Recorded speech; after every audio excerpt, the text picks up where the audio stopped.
Gala Rasa Iftar kembali lagi pada tahun 2026.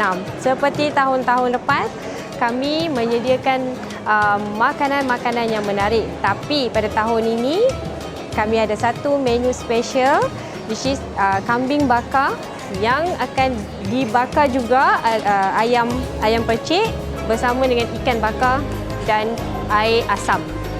Air asam kali ini air asam special yang chef buat, ada resepi yang tertentu. Kami di Galasa berharap ramai-ramai warga-warga Ipoh boleh datang support kami berbuka puasa di sini.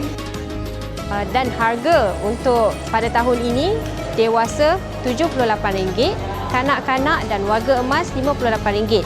Tapi kami ada early bird promotion RM68 dewasa. Tapi banyak tapi ni, early bird kami dah terhad. Siapa cepat dia dapat.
So, kami sekali lagi menjemput anda semua datang ke buffet di Gala Rasa Iftar. Terima kasih.